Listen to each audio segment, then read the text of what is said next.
దేవునికి స్తోత్రం. ఎవరిని బలవంతం చేయట్లా, ఎవరిని కూడా ఒత్తిడి లేదు, బలవంతం లేదు, ఇష్టపూర్వకంగా సువార్తకు అంతేనా? దేవునికి స్తోత్రం. కాబట్టి ప్రియ దేవుని బిడ్డలారా, కొద్ది నిమిషాలు దేవుని వాక్యాన్ని మనం ధ్యానం చేసుకుందాం. మొదటి సమూయేలు గ్రంథము 1వ అధ్యాయము ఈ 3 వచనాన్ని మనము చదువుకుంటే, ఆ 3 వచనములో సహోదరి ఉంది. ఆ సహోదరి ప్రతి సంవత్సరము, అంటే అక్కడ ఆ ప్రాంత భాషలో ఏమని ఉందంటే ఏటా, ప్రతి ఏట అని ఉంది. ఇలా ప్రతి ఏటా ప్రతి సంవత్సరము వెళుతుంది. ప్రతి సంవత్సరం వెళ్ళొస్తుంది. అందరూ వెళుతున్నానని నేను కూడా వెళుతున్నాను అని వెళుతుంది, వస్తుంది. దేవునికి స్తోత్రం. అయ్యా, ఫలాని సహోదరి మీ చర్చికి వస్తుందా? అయ్యా వస్తుంది. ఎప్పుడు వస్తుంది? దేవునికి స్తోత్రం. హల్లెలూయా. ఆమెకి నచ్చినప్పుడు, ఆమెకు రావాలనిపించినప్పుడు వస్తుంది. ఎప్పుడు వస్తుంది? రావాలనిపించినప్పుడు వస్తుంది. రావాలప్పుడు వచ్చినప్పుడు వస్తుంది. ఇప్పుడంటే పండగ రోజు వస్తుంది, ఫంక్షన్ రోజున వస్తుంది. ఎప్పుడు వస్తుందమ్మా? పండగ రోజున వస్తుంది, ఫంక్షన్ రోజున వస్తుంది. ఇక రావటానికి ఇక కుట్టించి అవి గుట్టించి మ్యాచింగ్ చేసుకుని అటు చేసుకుని, మూతుకు రంగు వేసుకుని, ముక్కుకు రంగు వేసుకుని, అవి పెట్టుకుని ఎట్లయితేనే గంగిరెద్దులాగా వస్తుంది. ఎప్పుడు వస్తుంది అంటే ఒక ఉపవాస ప్రార్థన కాదమ్మా, ఒక క్రమముగా, ఒక బాధ్యతగా, ఒక ఆరాధన కాదు. ఎప్పుడో ఆమెకు బుద్ధి పుట్టినప్పుడు, ఏదైనా ఫంక్షన్లు ఉన్నప్పుడు, ఏదైనా పండగలు ఉన్నప్పుడు, ఏదైనా ప్రత్యేకతలు ఉన్నప్పుడు మాత్రం కనిపిస్తుంది. అలా వస్తుంది, వెళుతుంది. అమ్మా అంటే నేను భక్తురాలను అంటుంది. ఏమంటుందమ్మా? నేను భక్తురాలను అంటుంది. దేవునికి స్తోత్రం. ఆ విధముగా వస్తుంది, వెళుతుంది.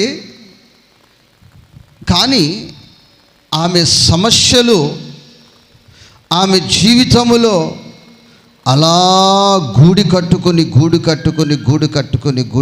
పెరిగిపోతున్నాయి. జీవిత సమస్య, కుటుంబ సమస్య, వ్యక్తిగత సమస్య, ఆరోగ్య సమస్య ఆమె జీవితంలో దినదినము పెరిగిపోతుంది. అలా పెరిగిపోతుంటే ఒకరోజు తట్టుకోలేకపోయింది. దేవునికి స్తోత్రం. తట్టుకోలేకపోయింది. ఇక ఆమె లేచి పరుగెత్తుతూ ఉంది. ఇప్పుడు ఆదివారం పూట మీరు ఎవరైనా బయలుదేరి వస్తుంటే మీ ఇంటి పక్కల వారు, చుట్టుపక్కల వాళ్ళు, వీళ్ళు చర్చికి పోతున్నారు అంటారు. ఏమంటారమ్మా? వీళ్ళు ఎక్కడికి పోతున్నారు? చర్చి టైం అయింది, పోతున్నారు అని కొందరిని అంటారు, అందరిని అంటారు. మరికొందరిని ఏమంటారంటే భోజనం టైం అయింది కదా, భోజనానికి పోతున్నారు అంటారు. ఆ సాక్ష్యం కూడా కొందరికి లేకపోలేదు. కొందరిని ఏమంటారంటే ఓహో ఈరోజు ప్రత్యేకమైన ఫంక్షన్ కార్యక్రమాలు ఉన్నాయి కదా, అందుకే వీళ్ళు బయలుదేరారు అని మీ పక్క వాళ్ళ దగ్గర మీరు సాక్ష్యం కలిగి ఉన్నారు. దేవునికి స్తోత్రం. హల్లెలూయా. ఎందుకంటే నా చెవులతో మీ గురించి విన్నాను కాబట్టి నేను ఇంత సూటిగా, తేటగా ఈ పూట చెప్పగలుగుతున్నాను. దేవునికి స్తోత్రం. నా ప్రియ తల్లి, నా ప్రియ సహోదరి, నా ప్రియ సహోదరుడా,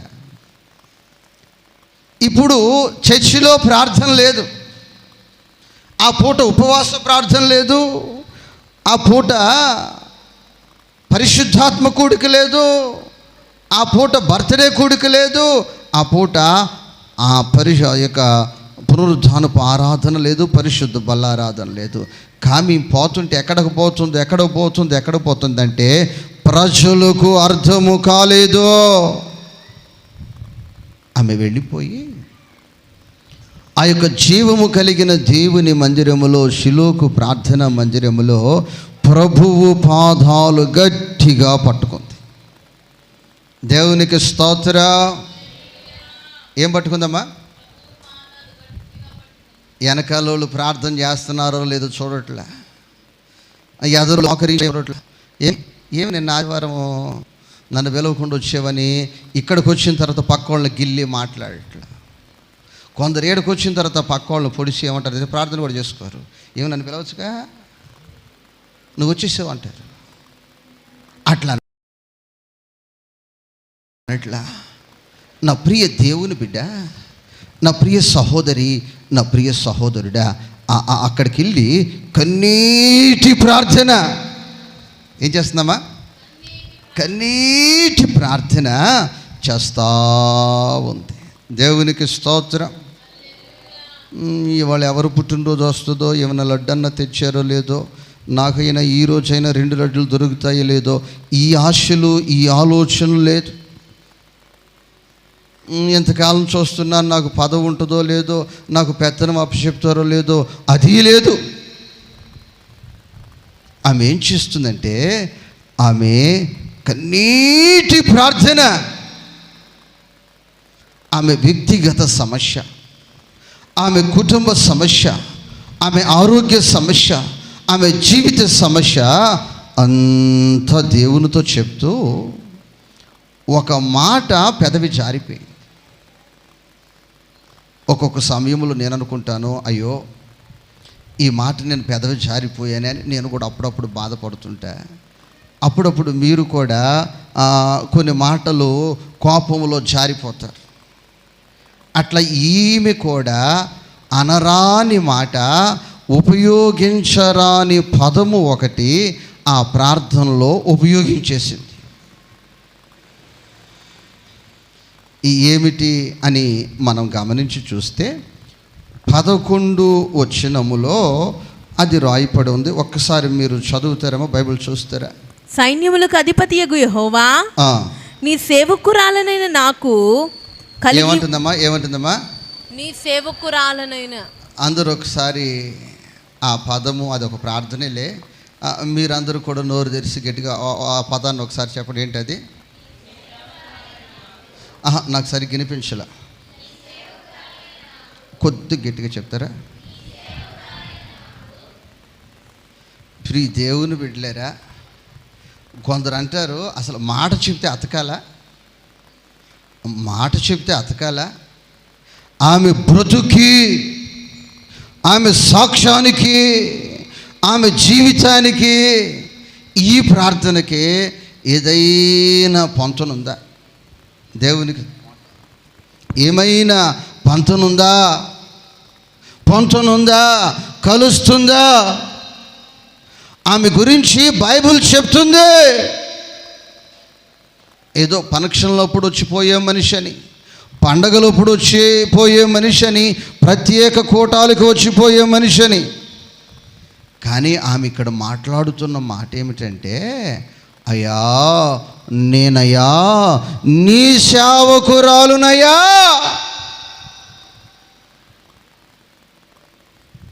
నేను కానీ అక్కడ ఉంటే ఒక పెద్ద బడితి తీసుకుని, ఆయనైతే తిట్టాడు కానీ పాస్టర్ గారు, నేనైతే ఈపి మీద పెట్టి కుట్టేవాడిని.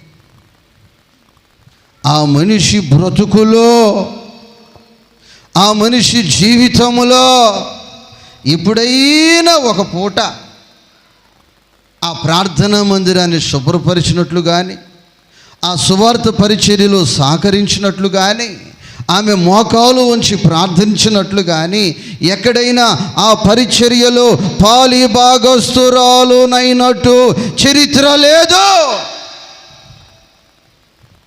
కానీ ఇప్పుడు అంటుంది, నేను నీ సేవకురాలునయ్యా. నా ప్రియ దేవుని బిడ్డలారా,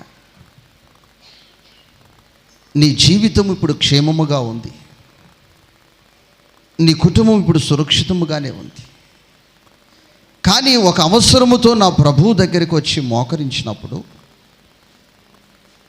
నీ జీవితంలో ఏమని ప్రార్థన చేస్తావు, ఏమని ప్రభువుని అడగగలుగుతావు? అన్నవలే లేనిది ఉన్నట్లు ప్రభువుకు చెప్పి ఒక అబద్ధికురాలు అయిపోతావా నీ బ్రతుకులో? లేకపోతే ఆ దీపం ఉన్నప్పుడే, సమయం ఉన్నప్పుడే ఆ లక్షణాలు, ఆ సాక్ష్యము ఇప్పుడు నీ జీవితములో సమయం ఉన్నప్పుడే, రాకముందే, నీవు పోకముందే ఆ సాక్ష్యమును నీ బ్రతుకులో నీవు సంపాదించగలుగుతావా? దేవునికి స్తోత్రం, హల్లెలూయా. నా ప్రియ దేవుని బిడ్డలారా, క్రీస్తు న్యాయపీఠం ఎదుట అందరూ నిలబడాలి. నేను దైవచిన్నునిగా నిలబడాలి. దైవ సేవకునికి 2 లెక్కలు ఉంటాయట. ఎన్ని లెక్కలమ్మా? 2 లెక్కలు ఉంటాయి. ఒకటి నన్ను అడుగుతాడు, నా లెక్క అడుగుతాడు. ఒకటి సంఘం లెక్క అడుగుతాడు.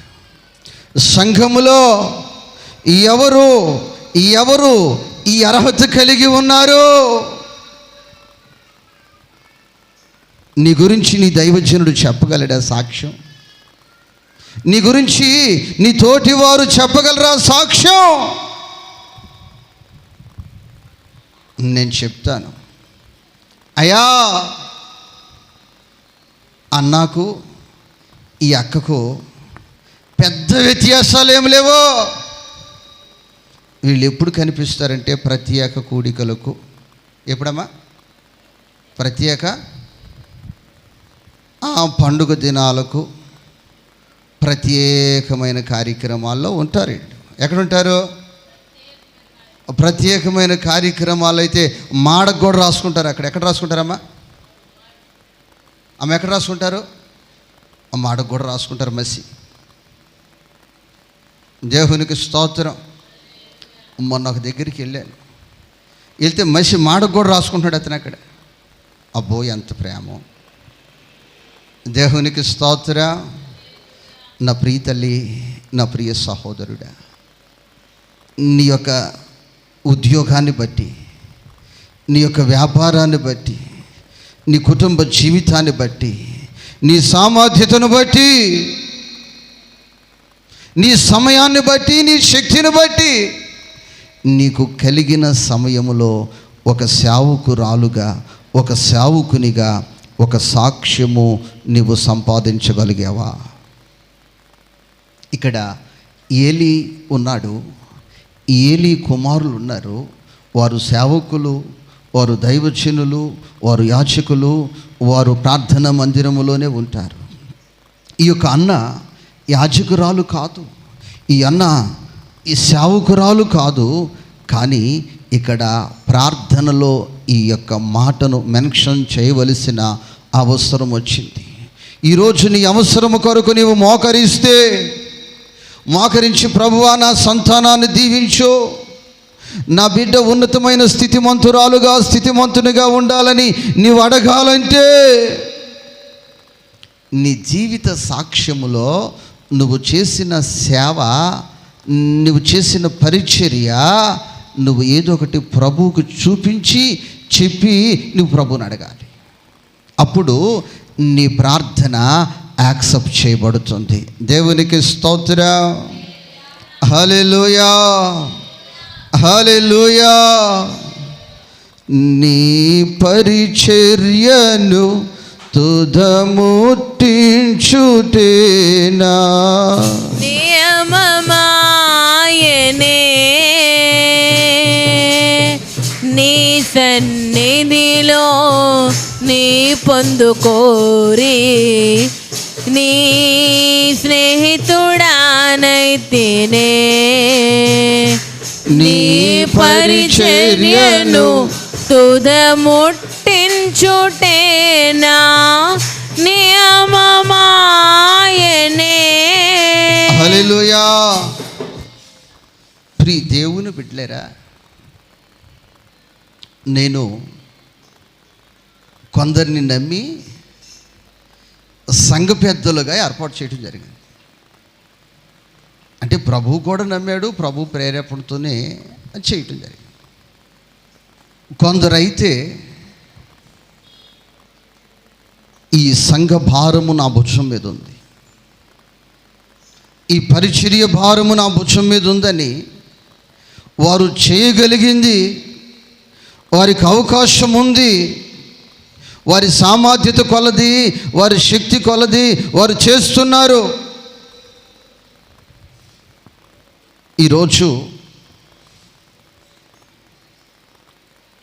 నేను చెప్తాను, ఈ పరిచర్య జరుగుతుందంటే ఈ పరిచర్య వెనుక ఒక సహోదరుడు బాధ్యత కలిగి ఉన్నాడు. ఒక సహోదరుడు ఏం కలిగి ఉన్నాడు? అమ్మమ్మ ఏం కలిగి ఉన్నాడు? బాధ్యత కలిగి ఉన్నాడు. దేవునికి స్తోత్రం, హల్లెలూయా. నిన్న ఒక గొప్ప సేవకుడు వచ్చాయా మీ చర్చిలో నేను వాక్యం చెప్పాను, ఎక్కడికి వెళ్ళినా అయ్యా వాళ్ళ ఫోన్లో నాకు చూపిస్తున్నారయ్యా అంటే నేను చెప్పాను, దాని వెనక ఆ సోషల్ మీడియా భారము మోస్తున్న ఒక సహోదరుడు ఉన్నాడు. నేను కాదు అది నాకు తెలియదు. అది దేవునికి స్తోత్రం, హల్లెలూయా. ఒక బాధ్యత ఏంటమ్మా? ఒక బాధ్యత. ఒక అన్నయ్య నన్ను చిన్నప్పుడు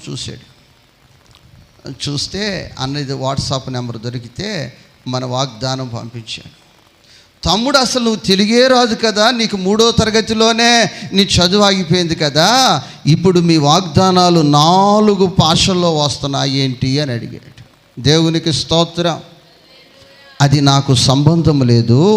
బాధ్యత కలిగిన వారు ఉన్నారు, భారము కలిగిన వారు ఉన్నారు, దాన్ని ఏర్పాటు చేయబడిన వారు ఉన్నారు. కూడా చప్పట్లో హల్లెలూయా, హల్లెలూయా. ఎట్లా అడిగాడు ఫోన్ చేసి, తమ్ముడా నీకు అసలు తెలుగే సరిగ్గా రాదు కదా, నీకు తెలుగు రాదు కదా, 4 లాంగ్వేజ్లో వస్తున్నాయి. రాత్రి 12 దాటుతుంతో అంటే దాన్ని బుధ స్కంధాల మీద మోసేవారు ఉన్నారు. దేవునికి స్తోత్రం. దేవుని బిడ్డలేరా, ఇంకొక సేవకుడు అడిగాడు, అయ్యా ఈటీవీ వార్తలకైనా 1 నిమిషం లేట్ అవుద్దేమోనయ్యా, మీరు శుక్రవారం లైవ్ పెడతారు సరిగ్గా 10 గంటలకే ఇక స్తోత్రాలు స్టార్ట్ అయిపోతాయంటే నేను చెప్పాను, అది అప్పగించబడిన బాధ్యతను నమ్మకముగా చేసి సాక్ష్యము సంపాదించేవారు ఉన్నారు. దేవునికి స్తోత్రం, హల్లెలూయా. దేవుని బిడ్డలరా, ఇంకా కాసేపు కూర్చో. ఇంకేంటి? అబ్బాయి వెళ్ళిపోయాడా? డబ్బులు తెచ్చాడా? నిజం, కూర్చో. ముసలమ్మ ముచ్చట్లకు తావివ్వకోకుండా, దేవునికి స్తోత్రం. ముసలమ్మ ముచ్చట్లు కట్టి పెట్టి పరిశుద్ధ గ్రంథాన్ని చేతబట్టి ఆ ముసలమ్మ ముచ్చట్లను కట్టిపెట్టి, ఏ ముచ్చట్లమ్మా? కట్టిపెట్టి పరిశుద్ధ గ్రంథాన్ని చేతపట్టి సమయము కంటే ఇంకొక 15 గంట ముందొచ్చి ఆ పరిచర్యను మోసేవారు ఉన్నారు. దేవునికి స్తోత్రం, హల్లెలూయా, హల్లెలూయా. నా ప్రియ తల్లి, నా ప్రియ సహోదరి, నా ప్రియ సహోదరుడా, ఒక దైవజనుడిగా చెప్తున్నాను, ఒక సాక్ష్యము నీ జీవితంలో కలిగి ఉన్నావా? ఒక సాక్ష్యము నీ జీవితంలో కలిగి ఉన్నావా? రేపు క్రీస్తు యేసు న్యాయపీఠం ఎదుట నిన్ను నిలబెడితే నీ సాక్ష్యము ఏమని జీవగ్రంథములో రాయబడి ఉంది. ఈ మనిషి ముసలమ్మ ముచ్చట్లు కట్టిపెట్టేది కాదు, పరిశుద్ధ గ్రంథాన్ని చేతబట్టేది కాదు, బజారి బ్రతుకు. ఏ బ్రతుకమ్మా? వీధిలో బ్రతుక, సిమెంట్ రోడ్డు మీద బ్రతుక, లేదు నా ప్రియ తల్లి, లేదు నా ప్రియ సహోదరుడా, నీ జీవితంలో ఒక సాక్ష్యం సంపాదించు. రోషముతో ఆ వీధుల్లో కూర్చునేదేదో, ఆ బజారులో కూర్చునేదేదో, ఆ ముసలమ్మ ముచ్చట్లు కట్టిపెట్టి పరిశుద్ధ గ్రంథాన్ని చేతపట్టి ఆయన సన్నిధిలో నీవు మోకరించగలిగితే నీకు సాక్ష్యం ఉంటుంది. ఏముంటుందమ్మా? సాక్ష్యం ఉంటుంది.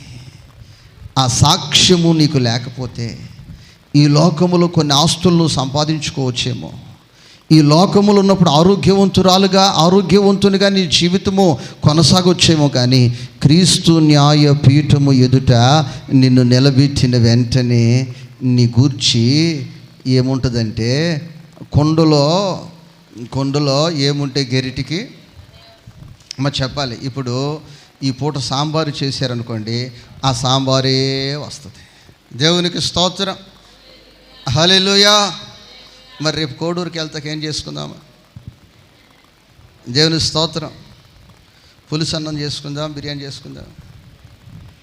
అక్క చెప్పండి అమ్మా, చెప్పండి. దేవుని స్తోత్రం, హల్లెలూయా. నా ఆశ ఏంటి తెలుసా? అందరం బయలుదేరి చక్కగా బిర్యానీ చేసుకుని, ఇందులో చేతికొచ్చినవన్నీ కోసుకొని పులుసు పెట్టుకుని, ఎందులో అక్కడి తెల్లవి కాదు, ఈ నల్లయి చక్కగా కోసుకొని చక్కగా పులుసు పెట్టుకొని చక్కగా ఆశ. దేవునికి స్తోత్రం. అసలు మీరు వస్తే కదా పాస్టర్ గారు, నీతో వస్తే దోమలు కొట్టనివ్వు, అనాథులుగా వదిలేవు అక్కడ. అందుకని మేము ఇప్పుడు బాగుం, కానీ అనాథులుగా పడిపోయి దోమలు తెల్లారుకుంటాయి, అప్పుడు పోతాం మేము, ఇప్పుడు రాం.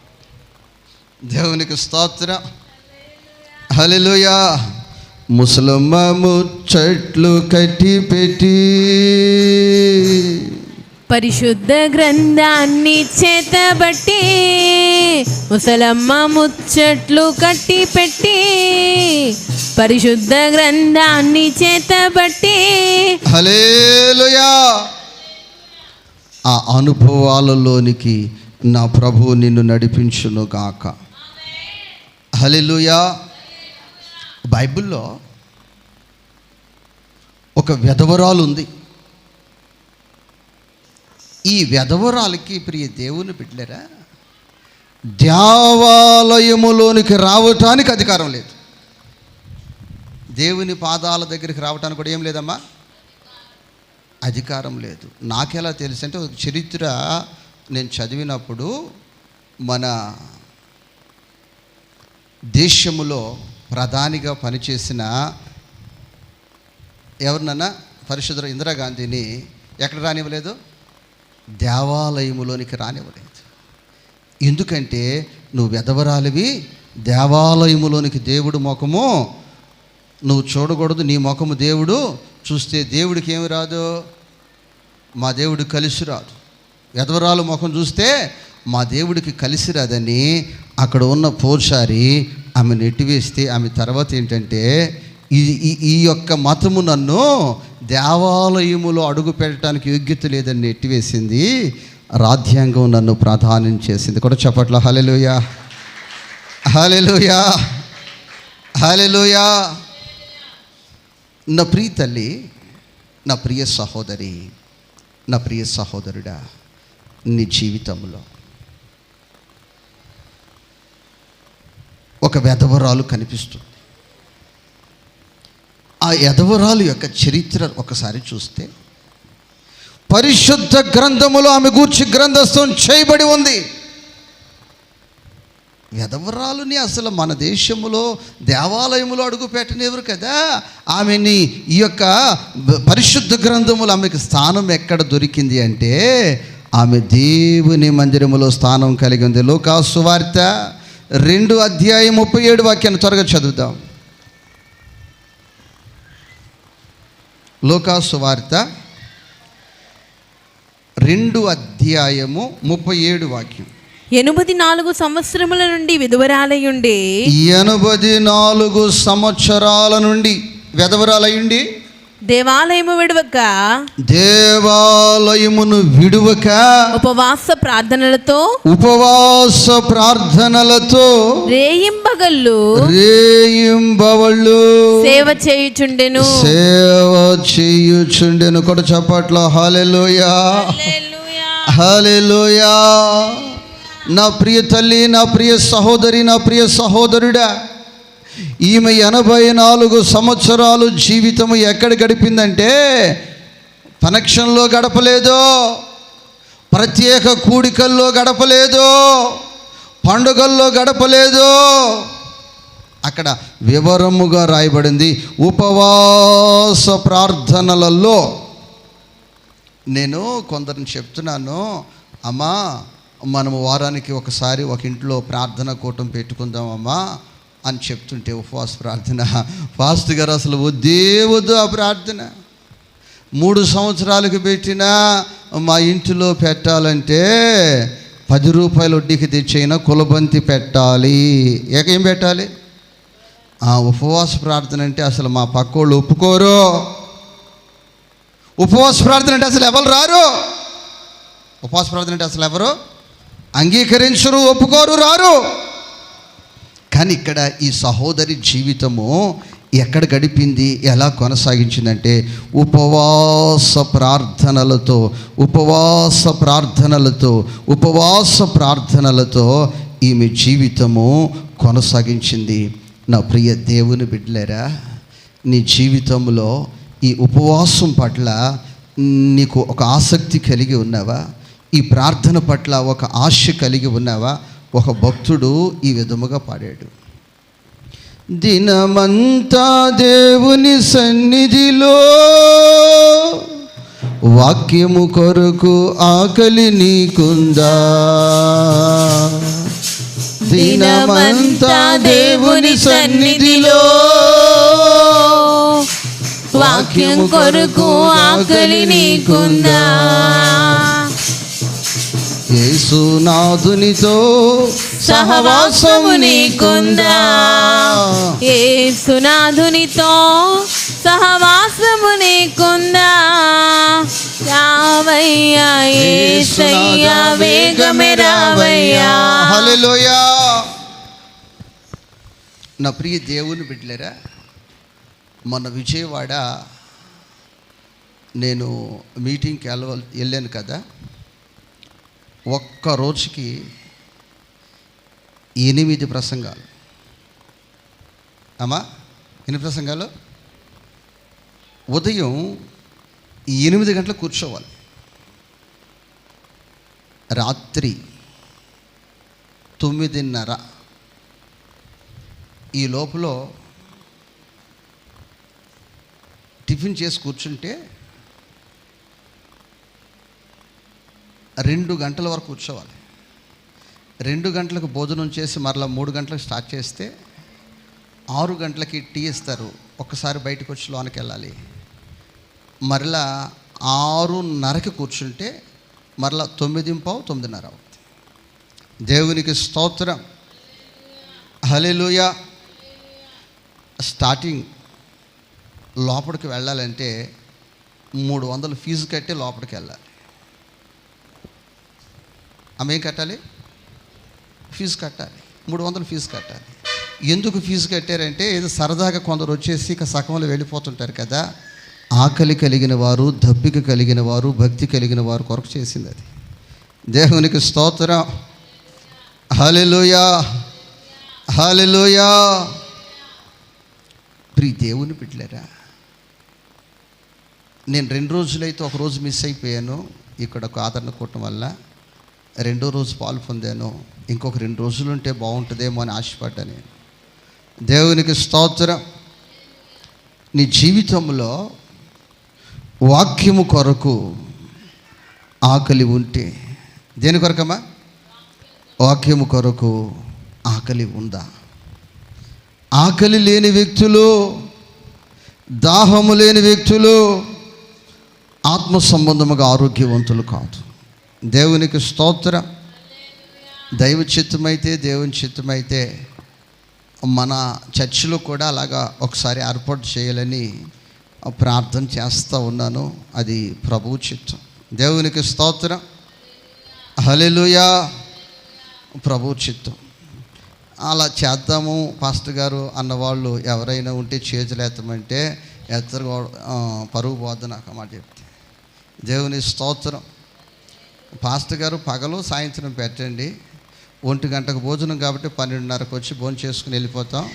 మళ్ళీ రాత్రి 10ంటికి అయిపోతుంది కాబట్టి 9:30కు వచ్చి వెంటనే భోజనం చేసుకుని వెళ్ళిపోతాం. ఈ లోపల అవసరం అయితే వచ్చి అటు ఇటు తిరిగి ఏం వండుతున్నారో చూసుకుని వెళ్తాం. అంటే పరిచర్యను వంక మీద వస్తాం. ఏ వంక మీద వస్తాం? పరిచర్య అంటాం, ఏముందో చూసుకుని వెళ్తాం. ఎట్లయితే నేను రోజులు పెట్టినా అన్ని రోజులు పొయ్యిలో నువ్వే అవసరంలో మా ఇంట్లో అన్నట్లు చూస్తారు. లేదు ప్రియ దేవుని బిడ్డలారా, ఆకలి నా ప్రభువు నీకు పుట్టించునుగాక, దాహము నా దేవుడు నీకు పుట్టించునుగాక. ఈ సహోదరి జీవితంలో రేయింబవళ్ళు ఉపవాస ప్రార్థనలతో ఆమె జీవితాన్ని గడిపింది. ఈరోజు నీ జీవితంలో ఆ యొక్క పరిచర్య విలువ నువ్వు తెలుసుకుంటే, ఆ పరిచర్య విధానాన్ని నువ్వు తెలుసుకుంటే, ఆ పరిచర్యలో ఉన్న గొప్పతనాన్ని నువ్వు తెలుసుకుంటే, ఆ పరిచర్యలో ఉన్న విలువను నువ్వు తెలుసుకుంటే నీవు ధన్యునిగా మార్చబడతావు. నీ జీవితము ధన్యురాలుగా మార్చబడుతుంది. దేవునికి స్తోత్రము. హల్లెలూయా, హల్లెలూయా. నా ప్రియ దేవుని బిడ్డలారా, ఆయన సన్నిధిలో సాక్ష్యము పొంది ఆయన సన్నిధిలో నీవు నిలవాలి అంటే నీవు నిలవగలుగుతావో లేదో అని ఒక్కసారి ఆయన నిన్ను పరీక్షిస్తాడు. ఏం చేస్తాడమ్మా? పరీక్షిస్తాడు. ప్రియ దేవుని బిడ్డలారా, ఆ పరీక్ష ఎలా అంటే, ఇప్పుడు ఈ బాక్స్ ఇక్కడ నిలబెడటానికి ఈ రాడ్ నేనే వెల్డింగ్ చేశాను. ఆ వెల్డింగ్ చేసిన తర్వాత ఆ వెల్లడి యొక్క లక్షణం ఏంటంటే, ఇంకో సుత్తి తీసుకుని అది అతికిందా లేదని కొడతాడు. అది వెల్డింగ్ పూర్తయిందా లేదా, నిలబడద్దా లేదని కొడతాడు. అలాగా నువ్వు సహవాసములో నిలబడగలవా? సహవాసములో నిలవగలవా? సహవాసములోంచి జారిపోతావని ప్రభువు నిన్ను చెక్ చేస్తాడు. ఏం చేస్తాడమ్మా? ప్రభు నిన్నేం చేస్తాడు? చెక్ చేస్తాడు. ఇప్పుడు ఈ అన్న ఇలాగ కుమరిచ్చేస్తుంటే ఈమెను చెక్ చేస్తా ఉన్నాడు.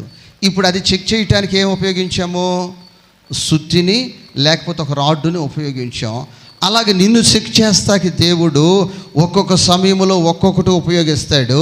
ఇక్కడ అన్నాను చెక్ చేయటానికి దైవ సేవకుడిని ఉపయోగించుకున్నాడు. ఎవరిని ఉపయోగించుకున్నాడు? బాగా చెప్పాలి మీరు, విన్నారా? ఇప్పుడు అన్నాన్ని చెక్ చేయటానికి ఎవరిని ఉపయోగించుకున్నాడు? దైవ సేవకుని ఉపయోగించుకున్నాడు. మీరు ఒక రోజున ముగ్గురు కలిసి ఉజ్జీవంగా పాటలు పాడుతున్నారు. ఆ ముగ్గురులో మేరీ ఉంది. పాట పాడుతుంటే చూశాను, చక్కగా చాలా భక్తిగా పాటలు పాడుతున్నారు ముగ్గురులో మేరీ ఉంది. ఈ భక్తి ఎంతవరకు అని మేరీ మైక్ పూర్తిగా ఆపేసే నేను, వాళ్ళిద్దరిది మాత్రమే వస్తుంది. మేరీ వాయిస్ అంతా ఆగిపోయింది. ఇక వాళ్ళిద్దరూ పాడుతూ ఉన్నారు. మేరీ మళ్ళీ కొట్టుకోండి దీన్ని.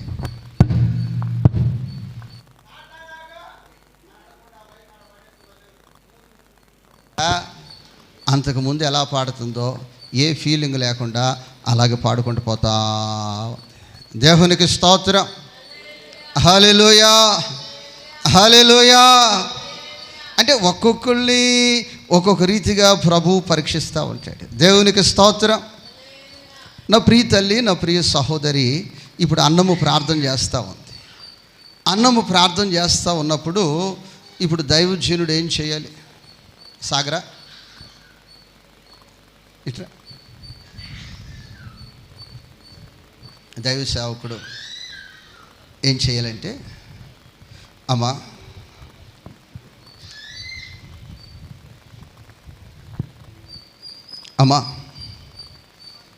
అన్నమ్మగారు, మీరు కొద్దిగా నీళ్లు త్రాగి టీ తాగండి అమ్మా అనాలి. ఏమనాలమ్మా?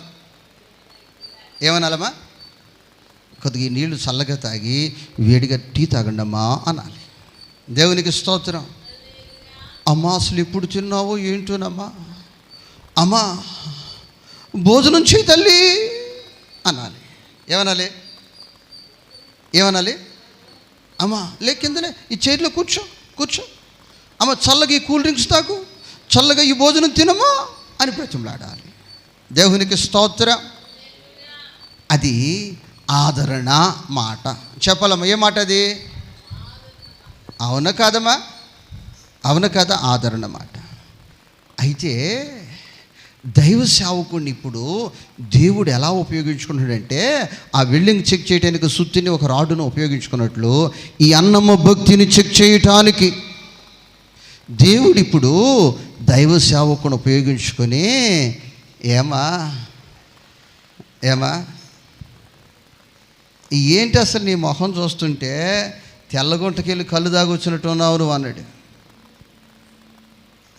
మీరు తదుపరి ఆ చరిత్ర చదువుకోండి, మీకు వివరంగా సేమ్ అదే మాట అక్కడికి దొరుకుద్ది. ఏమన్నాడమ్మా? అమ్మా నీ వైఖరి చూస్తుంటే, నీ ప్రవర్తన చూస్తుంటే, నీ వ్యవహారం చూస్తుంటే ఎలా ఉంది? తెల్లగుంటకెళ్ళి పుల్లటి కళ్ళు తాగొచ్చినట్టున్నావమ్మా అన్నాడు. ఆ మాట మిమ్మల్ని కానీ మీ సేవకులంటే, అసలు పొగాకు తినేవాళ్ళని, అక్క నువ్వు పొగాకు తింటున్నావు కదా నేను చూశానంటే, ఆరాధన పూర్తిగా అవ్వకముందే నా మీద మట్టెత్తి పోసి వెళ్ళిపోయేవారు అనుకున్నారా? దేవునికి స్తోత్రం. హల్లెలూయా, హల్లెలూయా. నా ప్రియ దేవుని బిడ్డ, అన్నాని ఆ మాట అన్న తర్వాత కోపపడలేదు. అమ్మమ్మ ఏం పడలేదు? కోపపడలా. దేవునికి స్తోత్రం. ఆ దైవజనుడు ఎంత ఆమెను మనస్సు నొప్పించేటట్లు మాట్లాడినా, ఇక్కడ నాకు ఆదరణ లేదు, ఇక్కడ నన్ను అర్థం చేసుకునే వాళ్ళు లేరని ఆ షిలోకు ప్రార్థనా మందిరాన్ని ఆమె విడిచిపెట్టలేదు. దేవునికి స్తోత్రం. హల్లెలూయా. విడిచిపెట్టలా. ఎందుకనంటే ఆమె అక్కడ స్థిరపరచబడింది. దేవునికి స్తోత్రం. హల్లెలూయా. ఆమె అక్కడ స్థిరపరచబడింది. ఎందరూ నిందలు ఆమె మీద వేసిన, ఇంటి దగ్గర ఆదరణ లేదు, భర్త దగ్గర ఆదరణ లేదు, కన్నవారి దగ్గర ఆదరణ లేదు, అయిన వారి దగ్గర ఆదరణ లేదు. ఇక్కడ దైవజనుల దగ్గరికి వచ్చి దేవుని పాదాలు దగ్గరైన ఆదరణ దొరుకుద్దన్న ఆశతో వచ్చిన ఈ వ్యక్తి కూడా ఇక్కడ కూడా చుక్కెదురైనట్లు ఇక్కడ కూడా ఈమె బ్రతుకులో నిందలే వచ్చాయి. సూటిపోటి హృదయము గాయపెట్టే మాటలే ఈమెకు తగిలాయే. నీ జీవితంలో కూడా సేవకులు కూడా నిన్ను అర్థం చేసుకోలేని పరిస్థితులు రావచ్చు. తోటి విశ్వాసులు కూడా నిన్ను అర్థము చేసుకోలేని పరిస్థితులు రావచ్చు. అన్యులు కూడా నిన్ను నిందించే అనుభవాలు నీకు ఎదురవచ్చు. దేవునికి స్తోత్రం. ఆ సమయంలో నీవు ప్రార్థనా శక్తి కలిగి ఉంటే, నీవు పునాది వేయబడిన వ్యక్తివైతే, లోతుగా నాటబడిన వ్యక్తివైతేనే మరలా పరిశుద్ధతలో, విశ్వాసములో, సహవాసములో నిలవగలుగుతావు. పాస్టర్ గారే నన్ను అంత మాట అన్నాడా? దేవుడు అనిపించాడు. ఎవరు అనిపించారు? దేవుడు నేను చెక్ చేయటానికి, నీ బ్రతుకు చెక్ చేయటానికి, నీ బుద్ధి చెక్ చేయటానికి, నీ విశ్వాసం చెక్ చేయటానికి వాడుకుంటాడు. దేవునికి స్తోత్రం. ఒక్కొక్కరు నేను బాగా ఘాటుగా గద్దించేస్తాను. ఏంటో నేను ఇలా మాట్లాడాను, ఆదరించవలసిన వ్యక్తిని ఇలా తిట్టేసాను ముఖం మీద అనిపిస్తుంది. ఏమో ప్రభు అనిపించాడు. నీ వాక్యం చదివిన తర్వాత నాకు అర్థమైంది. అంతకుముందు ఎవరినైనా నేను గద్దించి మరలా నేను పశ్చాత్తాపడి బాధపడేవాడిని. కానీ ఈ వాక్యం చదివిన కాడ నుంచి ఎవరినైనా గట్టి ఘాటుగా గద్దిస్తే నాకేం బాధ ఉండట్లేదు. దేవుడు నన్ను వాడుకున్నాడు. దేవునికి స్తోత్రం, హల్లెలూయా. దేవుడు నన్ను వాడుకున్నాడు. దేవునికి స్తోత్రం. మరి నీ జీవితంలో కూడా ఇలాంటి అనుభవాలలో నీ బ్రతుకుందేమో. ఆత్మీయులే నన్ను, అందరూ నోరు తెరిచి, అవమానించిన అన్యులే నన్ను అపహసించిన, అందరూ కలిసి, ఆత్మీయులే నన్ను అవమానించిన అన్యులే నన్ను అపహసించిన, అండ నీవైతివయ్యా నా కొండ నీవే యేసయ్యా, అండ నీవైతివయ్యా నా కొండ నీవే యేసయ్యా, యేసయ్యా యేసయ్యా యేసయ్యా యేసయ్యా. హల్లెలూయా. కాబట్టి నీ జీవితంలో నువ్వు స్థిరపడితే, నీ వేరులు లోతుగా నాటబడితే, ఇలాంటి అవమానాలు నీకు ఎదురైనా, ఇలాంటి నిందలు నీకు ఎదురైనా నువ్వు కదలక నువ్వు నిలవగలుగుతావు. దేవునికి స్తోత్రం, హల్లెలూయా. ఇంత మాట అంటావా పాస్టర్ గారు, ఎక్కడికైనా చర్చికి పోతా కానీ ఇక నీ చర్చిలోకి నేను అడుగు పెట్టేది లేదని అన్నము పారిపోలా. దేవునికి స్తోత్రం. ఎందుకనంటే ఆమె వేరులు ఆ యొక్క స్థలములో లోతుగా నాటబడ్డాయి.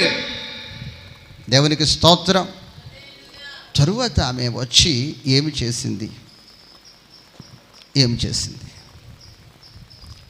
ఇప్పుడు దేవుని మందిరానికి వచ్చి మీరేం చేస్తున్నారంటే, నాకు పాట ఇస్తారో ఎవరు, ఇంతకాలం వస్తున్నాను, నన్ను సంఘ పెద్ద చేస్తారో చేయరు. ఈ ఒక్కొక్కరు ఒక్కొక్క ఆలోచన, ఒక్కొక్కరు ఒక్కొక్క విధానం. నేను వద్దామనుకున్నాను పిల్లల్ని తీసుకుని. అయితే ఆ రాత్రి నన్ను అక్కడ నిద్ర చేసి పొద్దుటే సముద్రంలో ముంచితే వెళ్దాను, కానీ మళ్ళీ ఈ రాత్రికే తీసుకొచ్చేస్తారంట. నేను పోవటానికి నాకు ఇష్టం, ఇంట్రెస్ట్ లేదు. ఏం లేదమ్మా, ఎప్పుడు నీకు ఇంట్రెస్ట్ అంటే రాత్రి అంతా దావంలో పెట్టి పొద్దున్నే ముంచితే నాకు ఇంట్రెస్ట్ వచ్చేది. అంటే ఒక్కొక్కరికి ఒక్కొక్క స్వభావం. ఇంకొకరికి ఏంటంటే ఇంటి దగ్గర పిల్లల్ని స్కూలుకు పంపుకోవాలి, చేతి పని కూలి పని ఉంది, వెంటనే వచ్చేస్తే ఉదయానికి ఇబ్బంది లేకుండా ఉంటుందని ఒక్కొక్కరు ఆలోచన ఉంది. అమ్మో నేను చేసిన పాపాలన్నీ పోవాలంటే మునిగితేనే కదా నా పాపం మళ్ళీ నాతో వస్తున్నట్టయితే నేను పోయేది లేదు. ఎవరన్నా మునుగుతున్నారనుకో వాళ్ళతో కలిసిపోతా. వాళ్ళు వద్దన్నా వాళ్ళ తోక పట్టుకుని అయినా డోరు పట్టుకుని అలా పడిపోతా. నీదొక బ్రతుక. దేవునికి స్తోత్రం. ఈ యొక్క అన్నం వచ్చి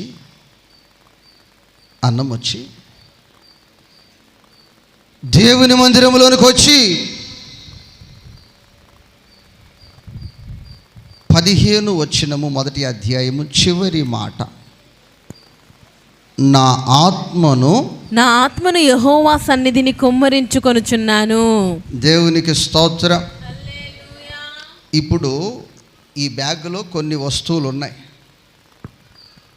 ఇప్పుడు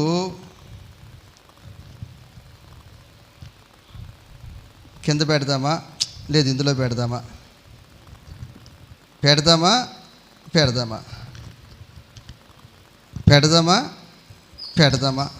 లేదు ఒక్కొక్కటి పెట్టే విధానాలు వేరు. ఇది ఒక్కసారే జిప్పు తీసి కుమ్మరించేసిన విధానాలు వేరు. ఇప్పుడు నీ హృదయములో సమస్యలు, కుటుంబ సమస్యలు, బిడ్డల సమస్యలు, భర్త భార్య సమస్యలు, వ్యక్తిగత సమస్యలు, అప్పు సమస్యలు, అనారోగ్య సమస్యలు ఉన్నాయి. ఇదేది దేవుడికి చెప్పు, ఇదేది ఆయన సన్నిధిలో ఆ ప్రభువుకి చెప్పు. వస్తావా? ఇక తరతరగా రావటము, ఏదో పాటితే పాడటము, ఏదో చెప్తే తింటము, ఏదైనా లడ్డు పెడితే తింటము, ఏదైనా భోజనం పెడితే ఒక భోజనం తింటాం, ఒక భోజనం పార్టీలు పట్టుకుపోవటమే. కానీ అన్నం వచ్చా పని చేయకోకుండా ఆమె కుటుంబములో ఉన్న సమస్యలు, వ్యక్తిగత సమస్యలు, హృదయ వేదన, హృదయములో ఉన్న సమస్యలన్నీ కూడా ఒక్కసారిగా ఆ దేవుని మందిరములో కుమ్మరించేసింది మొత్తం. దేవునికి స్తోత్ర. యేసు ఎదుట చెప్పేసింది, యేసు ఎదుట ఒప్పుకుంది, యేసయ్యా ఈ సమస్యలన్నిటికీ నీవే పరిష్కారము చేయగలవు, నా నిందను తొలగించగలవు, అయ్యా నాకు సంతానం అనుగ్రహించగలవు. ఆ సంతానమును తండ్రి గాలిలో కలిసిపోయే బజారీ పిల్లల వలె కాకుండా ఒక ప్రత్యేకత కలిగి నీ సన్నిధిలో నిలబెట్టి ఇజ్రాయేలు సర్వ సమాజానికే ఒక ప్రవర్తగా, ఒక న్యాయాధిపతిగా నిలబెట్టే శక్తి నీకు మాత్రమే ఉందని ఆమె ఆశలు, కోరికలన్నీ కూడా బజార్లో కూర్చుని ఆ ఊరందరికీ చెప్పట్లా. రాత్రి మా ఆయన కూరగాయలు బేరం చేశాడంట. సంచులు వేసుకున్న తర్వాత జేబులో చేపెడితే డబ్బులు లేవంట. మళ్ళీ కూరగాయలు ఇచ్చి వచ్చేసాడు.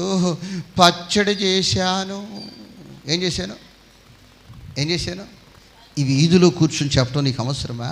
ప్రభువుతో చెప్పు, నా ఆర్థిక పరిస్థితులు మెరుగుపరచు, ఈ దరిద్రత నా నుంచి తీసివేయి, తొలగించు అని ఎవరికి చెప్పాలి? అమ్మమ్మ ఎవరు చెప్పాలి? కొంత రీతిలో కూర్చుని రూపాయి లేదు, ఏమి లేదమ్మా, ఏమి లేదు, ఇంటిలో ఏమీ లేదు, ఇంట్లో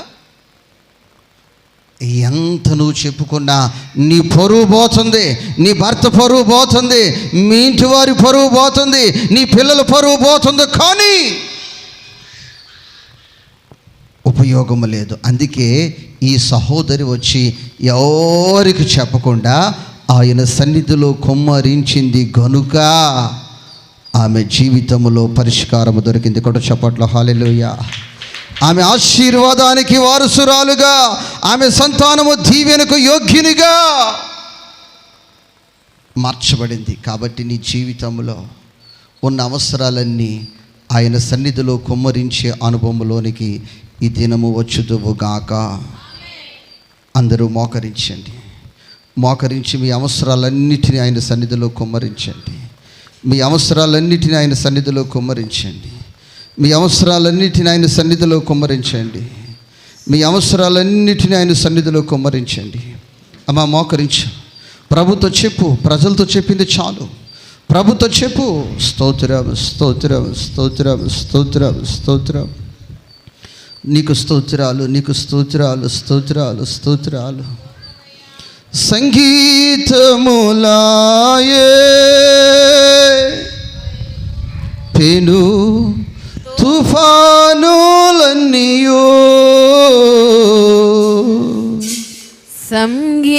సంగీతములాయే పెను తుఫానులన్నీయో, సమసిపోవునే నీ నామస్మరణతో, సమసిపోవునే నీ నామస్మరణలో, సంతోషముందే నామది ఎంతో, సంతోషముందే నామది ఎంతో.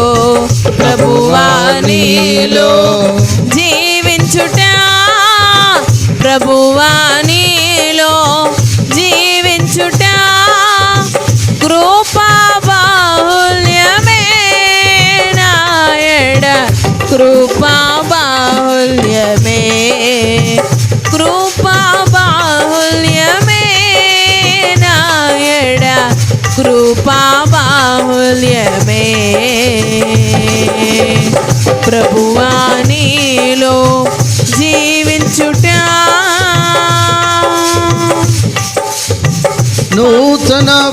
వధువునై శుద్ధ వస్త్రములు ధరించి నూతన వధువునై శుద్ధ వస్త్రములు ధరించి నూతనమైన శుభాకాంక్షలతో నూతనమైన శుభాకాంక్షలతో నూతన శాలెమై సిద్ధమౌదు నీకై నూతన శాలెమై సిద్ధమౌదు నీకై ప్రభువా నీలో జీవించుట ప్రభువా నీలో జీవించుట. స్తోత్రం స్తోత్రం స్తోత్రం. అలాగే మోకరించి వినిన వాక్యాన్ని బట్టి ప్రార్థన చేసుకుందాం. అమ్మ మోకరించి తల్లి, మోకరించి వినిన వాక్యాన్ని బట్టి మోకరించి ప్రార్థన చేసుకుందాం. స్తోత్రములు స్తోత్రములయ్యా, కనికర సంపన్నుడా, మహాగరుడా, మహోన్నతమైన అతి శ్రేష్టమైన నామమునకు కృతజ్ఞత ఆస్తుతులు చెల్లిస్తున్నాము స్వామి. తండ్రి, మీ దాసుని నిలబెట్టి అభిషేకించి మీరు మాట్లాడిన ప్రతి మాటను బట్టి కృతజ్ఞత ఆస్తుతులు చెల్లిస్తున్నాం ప్రభా. నా జీవితంలో చేసే మేలు ప్రభా యేసయ్య, ఇది నాన్న అనేకుల జీవితాల్లో మీరు చేయాలని సిద్ధపరిచి ఉన్నారు. కానీ ప్రభా అన్న కలిగినటువంటి ప్రార్థనాత్మను ఇది నాన్న మా అందరి మీద కుమ్మరించమని కోరుచున్నాం ప్రభా. ఏటేటా వచ్చే నామకార్థపు భక్తి కాదు కానీ ప్రభా అయ్యా, మా హృదయమును మీ సన్నిధిలో కుమ్మరించే కృప మీరు ఇవ్వమని కోరుచున్నాము స్వామి. అయ్యా, మీరు మమ్మల్ని పరీక్షించినప్పుడు, మీరు మమ్మల్ని పరిశోధించినప్పుడు తండ్రి నిలువగలిగి ప్రభా మా సాక్ష్యమును కడవరకు కాచుకునే కృప మీరు ఇవ్వమని కోరుచున్నాం ప్రభా. యేసయ్య, విధవరాలైతే తండ్రి యేసయ్య ఉపవాస ప్రార్థనలతో తండ్రి తమ జీవితాన్ని రేయం పగలు గడిపింది ప్రభా.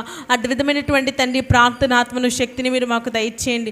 మాకున్న సమస్యలను, వ్యాధి బాధ బలహీనతను, అవసరతలను తండ్రి యేసయ్య వ్యర్థమైన సంభాషణతో తెలియచేయడం కాదు కానీ ప్రభా నీ సన్నిధిలో మోకరించి అంగలార్చి కన్నీరు కార్చి ప్రభా నీ పాదములు పట్టుకొని ప్రభా యేసయ్య అడిగేటటువంటి ప్రార్థనాత్మను మాకును అందరి మీద కుమ్మరించమని కోరుచు. మా సాక్ష్యమును తండ్రి కడవరకు కాచుకునే కృప అనుగ్రహించమని కోరుచు. మా ప్రాణ ఆత్మ దేహములను మీ హస్తములకు అప్పగించుకొనుచు యేసు నామమున అడుగుచు ఉన్నాము తండ్రి, ఆమేన్.